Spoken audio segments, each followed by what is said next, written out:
बखान क्या करूं मैं लाखों के ढेर का, सुख की बहुत में खजाना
जब भी भगवान शिव के मंदिर में, भगवान शंकर की शरणागति में जब जाते हैं तो एक विश्वास आपके अंदर जागृत होना चाहिए, और जब तक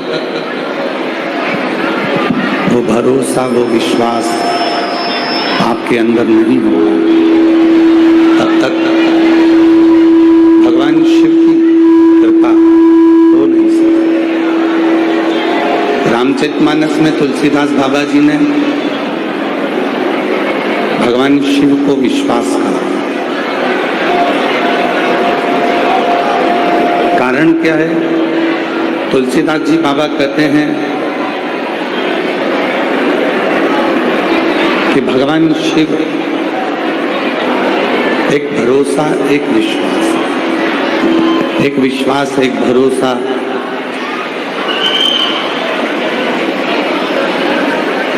जब जागृत होता है और जब भरोसा दृढ़ होता है, तो तुलसीदास बाबा कहते हैं कि शिव विश्वास है, भगवान शंकर भरोसा है। और जब संसार के लोगों में एक विश्वास जागृत हो जावे, एक भरोसा जागृत हो जावे, तो स्वयं शिव महापुराण की कथा कहती है कि वो भरोसा ही उस जीव को परमात्मा से मिला सकता है। अब आज का व्यक्ति क्या चाहता है कि मुझे ईश्वर का दर्शन हो। आज का व्यक्ति चाहता है कि मुझे परमात्मा का दर्शन हो। आपको परमात्मा का दर्शन होगा, मना नहीं। ईश्वर का दर्शन होगा, मना नहीं। पर कब होगा और किस रूप में होगा?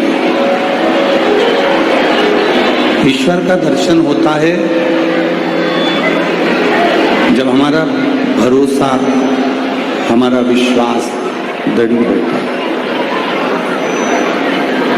जब हमारा भरोसा, हमारा विश्वास दृढ़ता पूर्वक हो जाता है, दृढ़ हो जाता है। और ईश्वर का दर्शन किस रूप में होगा, किस स्वरूप में होगा? तो शिव महापुराण की कथा कहती है कि उस ईश्वर का दर्शन उस ईश्वर जैसा नहीं होगा। राम जी कभी तुम्हारे सामने राम बनकर नहीं आए, भगवान कृष्ण कभी तुम्हारे सामने कृष्ण बनकर नहीं आए, शिव तुम्हारे सामने कभी शिव बनकर नहीं आए। माँ जगतजननी दुर्गा भवानी अष्टसिद्धि नवरात्रि के जो देवियां हैं वो तुम्हारे सामने कभी दुर्गा के रूप में नहीं है। पर शिव महापुराण की कथा कहती है कि हमारा शिव, हमारे राम, हमारे कृष्ण, हमारे दत्त, ये जितने भी स्वरूप, भगवान के जितने भी स्वरूप हैं, ये सारे के सारे स्वरूप, जितने भी प्रतिबिंब स्वरूप हैं, ये सारे के सारे स्वरूप हमारे सामने किसी अपनों का ही रूप रखकर, किसी अपनों का ही प्रतिबिंब स्वरूप रखकर, और उस स्वरूप The Motorola Edge 70 Pro is setting a new benchmark. इसमें मिलता है 50 megapixel pro grade camera with Sony VTR 710 delivering stunning night. स्वरूप में, उस प्रतिबिंब स्वरूप में हम उस ईश्वर का दर्शन करते हैं, हम उस स्वरूप में उस परमात्मा का दर्शन करते हैं।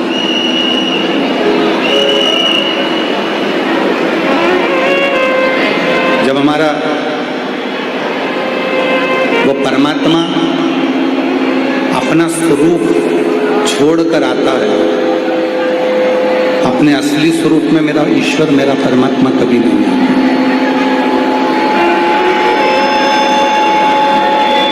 वो ईश्वर, वो परमात्मा कभी अपने असली स्वरूप में नहीं आता, अपने स्वरूप का त्याग कर आता। शिव महापुराण की कथा भी यही कहती है, जिस मनुष्य को, जिस मानव को उस परमात्मा से अगर मिलना है, ईश्वर से मिलना है, या अपनी उन्नति की सीढ़ी पर चढ़ना है, तो सबसे पहले उसको अपने भीतर का जो अहम है, अपने भीतर का जो अहंकार है, अपने भीतर की जो अभिमत्ता है, अपने भीतर का जो अभिमान है, उसका त्याग करना। और जिस दिन अपने भीतर की अभिमत्ता का, अपने भीतर के अभिमान का, अपने भीतर के अहम का हमने त्याग कर दिया, उसी दिन हमें हमारे देव अधिदेव महादेव का दर्शन प्राप्त होगा। उसी दिन उसका दर्शन पाने के लिए अपने भीतर की अभिमत्ता को, अपने भीतर के अहंकार को, अपने भीतर के अभिमान का त्याग हो। जो मानव का शरीर मिला है, जो मानव की देह मिली है, वो बड़ी मुश्किल से मिली। आपको कल भी कथा में कहा था कि 83,99,999 योनियां जब कट जाती है, 83,99,900 योनियां, 999 योनियां जब समाप्त हो जाती है, तब जाकर ये 84 लाख में नंबर की योनि मनुष्य की मिलती है। तब मिली। और इस मानव योनि को प्राप्त करने के बाद भी यदि हम उस परमात्मा से दूरी बना लें, दूरी से मतलब ये नहीं है कि आप परमात्मा को हर पल शिव जी के मंदिर में बैठे रहो या शंकर जी की पूजन में बैठे रहो। मूल है अपने हर श्वास, 21,600 श्वास जो आपकी निकल रही है, 21,600 श्वास जो आपकी चल रही है, 21,600 श्वास जो आपकी निकल रही है, 21,600 श्वास जो आपकी चल रही है, उन श्वासों में, प्रत्येक श्वास में उस परमात्मा का स्मरण होता है। प्रत्येक श्वास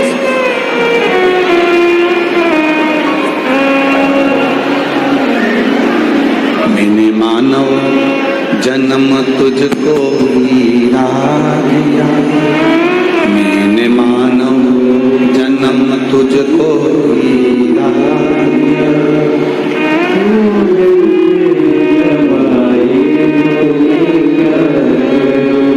मैंने मानव तुझको हीरा दिया, मैंने मानव जन्म तुझको हीरा दिया, तू व्यर्थ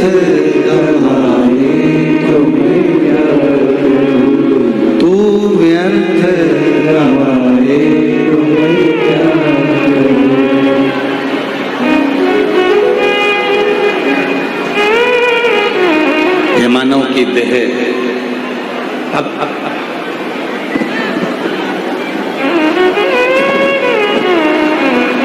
मैंने खाने को फल और में आ दिया, मैंने खाने को फल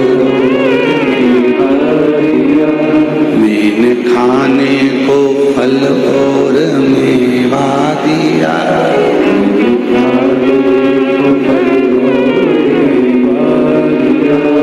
तू मांस ही खाए तुम्हें क्या, तू मांस ही खाए तुम्हें क्या, मैंने मानव जन्म तुझको ही दान दिया, मैंने मानव जन्म तुझको ही दान दिया, तू व्यर्थ करवाए तुम्हें क्या, तू व्यर्थ करवाए तुम्हें क्या। एक समझने के लिए, एक सोचने के लिए, एक विचार करने के लिए कि मानव की देह ये मानव का शरीर दिया है परमात्मा, और यदि हम उस देह को प्राप्त कर कर भी अगर नहीं समझ पाए तो फिर हमारा इस मानव को देह प्राप्त करना भी बेकार। उसको समझें। बच्चे के चित्त में, प्रत्येक बच्चे की बुद्धि में ये बैठ चुका है कि हम शिव जी के मंदिर में जाएंगे, शंकर जी को लोटा जल चढ़ाएंगे, शंकर का अनुमोदन करेंगे, शंकर जी का भजन करेंगे, शंकर जी का स्मरण करेंगे। हमें भगवान शंकर हम पर कृपा करना प्रार्थना करना। सबके पास बुद्धि है। परमात्मा अपनी पृथ्वी पर व्यर्थ किसी को जन्म देता ही नहीं।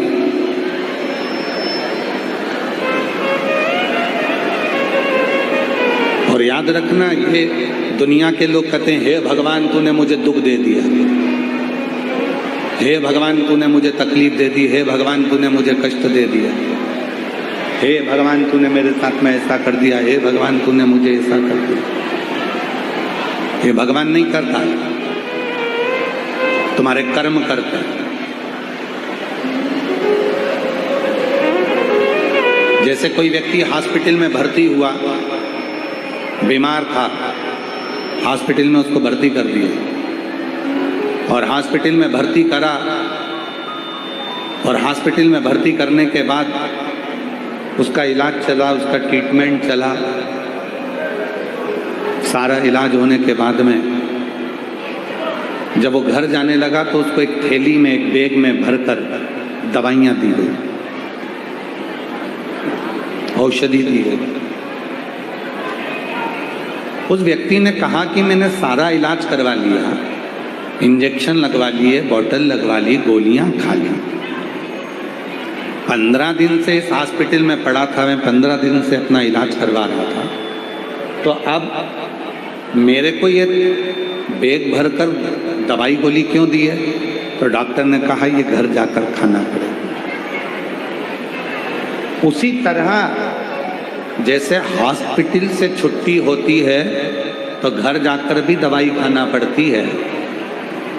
जब हम अपने प्राण त्याग कर ऊपर जाते हैं, नरक और स्वर्ग का भोग भोगते हैं, तो ये जीवात्मा कहती है कि तूने मुझे इतना नरक धक्का दिया, जब ऊपर ही पूरा हिसाब चुकता करा दिया, तो फिर पृथ्वी पर आकर मुझे दुख क्यों दे रहा है? तो भगवान कहते हैं थोड़ी बहुत दवाई गोली तो नीचे भेजना ही पड़ती है, जिससे तू समय समय पर खाता है।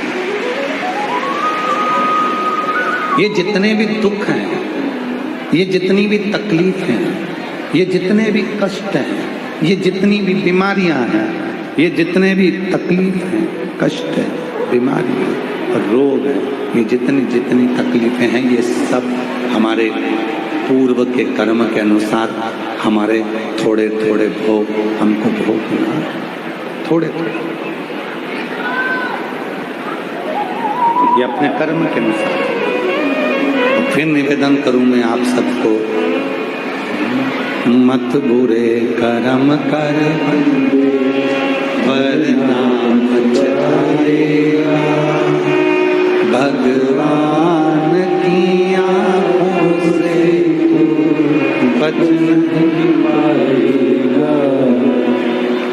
बच नहीं पाएगा।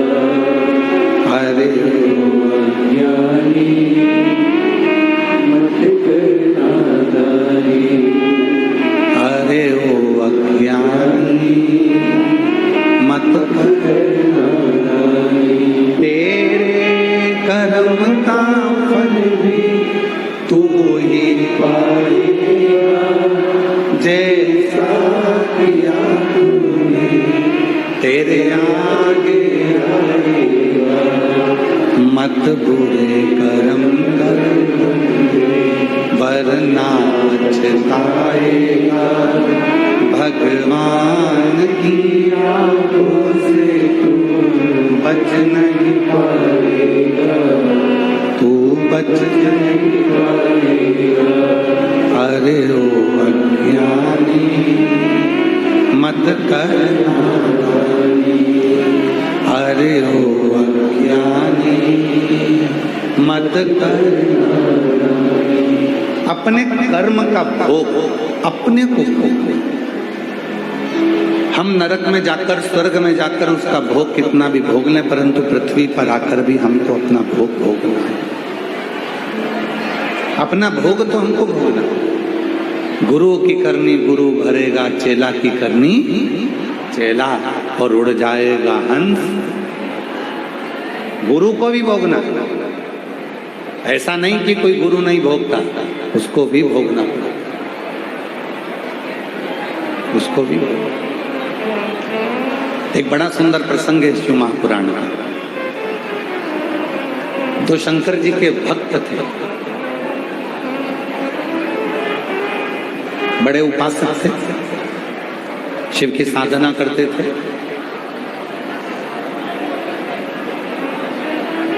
दोनों एक आम के पेड़ के नीचे बैठकर भगवान शंकर की भजन कर रहा था और एक इमली के पेड़ के नीचे बैठकर भगवान का भजन कर रहा था। कौन कौन से पेड़ हैं?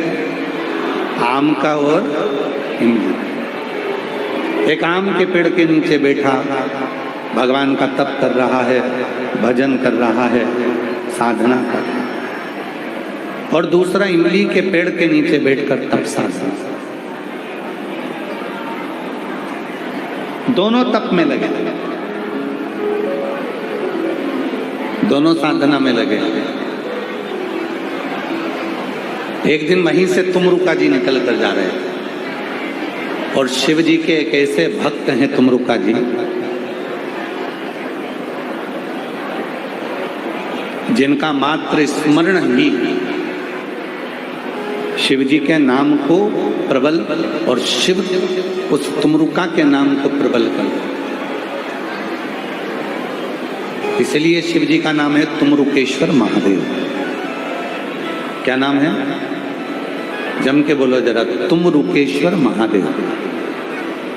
सभी लोग बोले, वापिस बोले, तुमरुकेश्वर महादेव। बोल तुमरुकेश्वर महादेव की।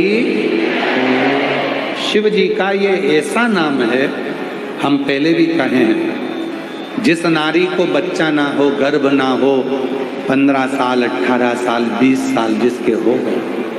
एक पत्र इसी से जुड़ा हुआ, देखो।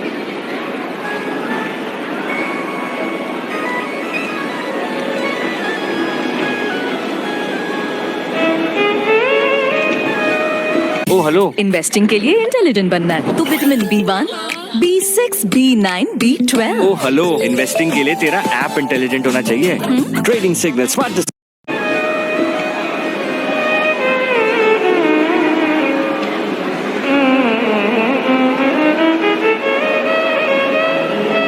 लक्ष्मी राजपूत, पति शेखर कुमार, मेरा मोबाइल नंबर ही है।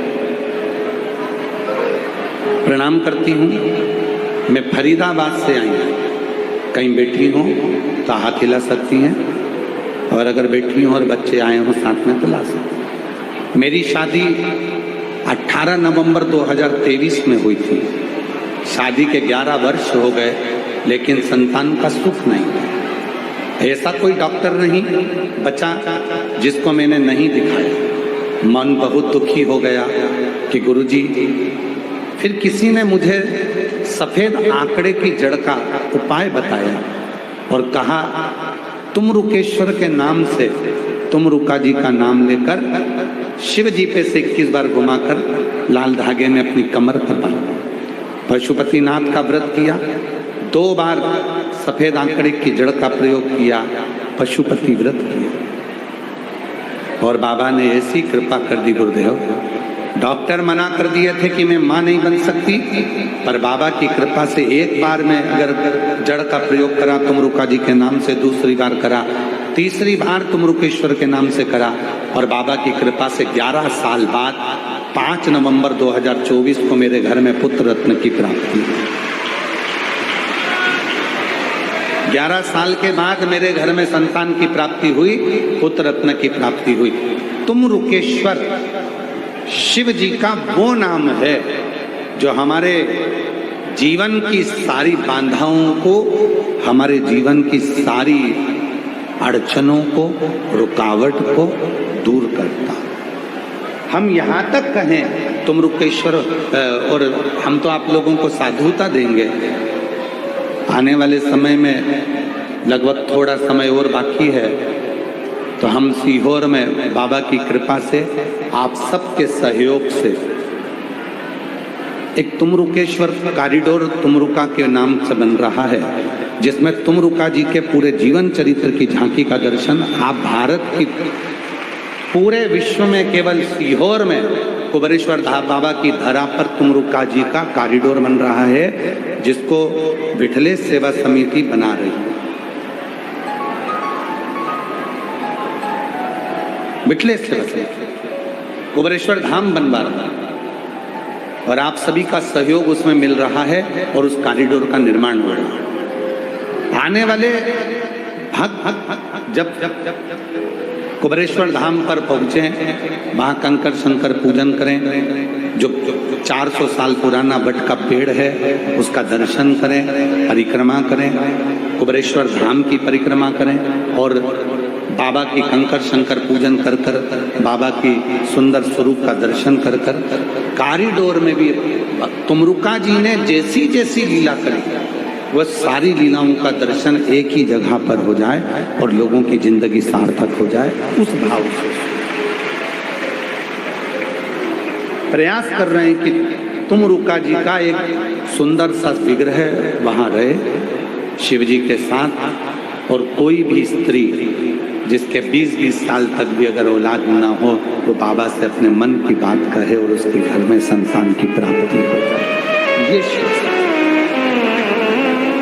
तुमरुकेश्वर शिव जी का वो नाम है। यहाँ तक शास्त्र के अंदर अगर हम स्कंद पुराण को पढ़ें, लिंग पुराण को पढ़ें, आप शिव महापुराण का अध्ययन करें, गीता प्रेस गोरखपुर की शिव पुराण लाओ, स्कंद पुराण लाओ, लिंग पुराण लाओ, इन सारी पुराणों को लेकर अगर आप पढ़ेंगे तो उसमें आपको अध्ययन में मिलेगा कि तुमरुका जी भगवान शिव के ऐसे भक्त थे, भगवान शंकर के ऐसे उपासक थे कि जिस मार्ग से निकल कर जाते थे उस मार्ग को वो सुलभ करते हुए जाते थे, सुलभ करते हुए। कोई कहे गुरुजी हमारा इतना कर्जा हो गया, गुरुजी इतना कर्जा हो गया, गुरुदेव वो कर्जा समाप्ति नहीं हो रहा। हमारा पैसा विदेश में उलझ गया, हमारा पैसा किसी ने खा लिया, हमारा पैसा नहीं आ रहा, हम तो जगह जगह से कर्ज ले लेकर अपना कर्जा चुका रहे हैं, वापिस कर्जे में डूबते जा रहे हैं। हमारा निवेदन है शिव जी के मंदिर में भगवान शंकर को अगर आप जल चढ़ाने के लिए रोज जाते हो, प्रतिदिन जाते हो, आप जब शिव जी को जल चढ़ाते हो तो आप जल चढ़ाने के बाद अपने हाथ की ये 3 रेखाएं, ये 3 उंगलियां, अपने हाथ की ये 3 उंगलियां 3 स्थान पर स्पर्श करो। शिवलिंग का स्पर्श, जगत जननी दुर्गा भवानी अर्थात जिस पे शिवलिंग रखा हुआ है वो जलाधारी का स्पर्श, और तीसरा जैसे ये पानी चढ़ाने के बाद ये पानी यहाँ आता है और यहाँ से जो नीचे गिरता है, जितनी मोटाई शिवलिंग की जलाधारी की है उस जगह पर अपनी 3 उंगली का स्पर्श तुमरुकेश्वर महादेव के नाम से करो, और यही 3 उंगली लाकर अपने घर के दरवाजे पर स्पर्श करो, धीरे धीरे गया हुआ पैसा वापिस आएगा और कर्जे से तुम मुक्त जरूर हो। जितनी अड़चने, जीवन की जितनी अड़चने हैं, ये तुमरुका जी के नाम का स्मरण करने से, तुमरुकेश्वर महादेव का स्मरण करने से छूट जाए। यहां तक गवर्नमेंट जॉब वाली इज्जत आपको भी चाहिए। जिनके ब्लॉकेज बता दिए गए हैं, हार्ट में ब्लॉकेज बता दिए गए हैं, नसें ब्लॉकेज बता दी गई है, डॉक्टर ने कहा है कि बाईपास कराना पड़ेगा। हम यहाँ तक कहें डॉक्टर का इलाज कराते रहो। डॉक्टर शिव का एक रूप होते हैं, भगवान शंकर का एक स्वरूप अगर कोई है तो वो पूरी दुनिया के डॉक्टर हैं। आप उनका कहना मानो, पर उनसे निवेदन करना, डॉक्टर साहब ऑपरेशन कराएं, कम से कम 10 घंटे दे दो, 10 घंटे के बाद ऑपरेशन करा लेंगे, 2 दिन दे दो। उस बीच में जाकर जल चढ़ाना तुमरुकेश्वर के नाम से, 7 बार एक ही लोटे का जल 7 बार तुमरुकेश्वर महादेव का नाम लेकर चढ़ाना, उसी जल को झेल कर लाना और तुमरुकेश्वर का नाम लेकर जिसकी नसें ब्लॉक है उस व्यक्ति के मुख में देना और फिर 10 घंटे बाद डॉक्टर से कहना एक बार फिर जांच करो, धीरे धीरे नसें खुलना प्रारंभ हो जाती हैं तुमरुकेश्वर महादेव के नाम में। अड़चने जितनी आए, जितनी अटकलें आए, जितनी परेशानियां आए, जितनी जितनी तकलीफें, आप जब अड़चन में फंसो, जब अटकल में फंसो, जब कहीं तुम अटक जाओ, तब तुमरुकेश्वर महादेव का नाम स्मरण करो। तुमरुकेश्वर। और आज कहने में पीछे नहीं हटेंगे दिल्ली की इस पवित्र धरा पर। आप लोग इतने लाखों की संख्या में आए हैं और पूरा देश इस कथा को देख रहा है, पूरा विश्व इस कथा को सुन रहा है। हम यहाँ तक कहेंगे मेरी जीजियों, यदि आप गाड़ी से सफ़र कर रहे हैं, वाहन में सफ़र कर रहे हैं, ट्रेन में सफ़र कर रहे हैं, फ्लाइट में सफ़र कर रहे हैं, कहीं मार्ग से निकल कर जा रहे हैं और कोई अड़चन आपको दिखती है, वहाँ भी आप 2 क्षण के लिए तुमरुकेश्वर महादेव का स्मरण करेंगे तो आपका राह, आपका मार्ग सुलभ होना प्रारंभ होगा। तुमरुकेश्वर।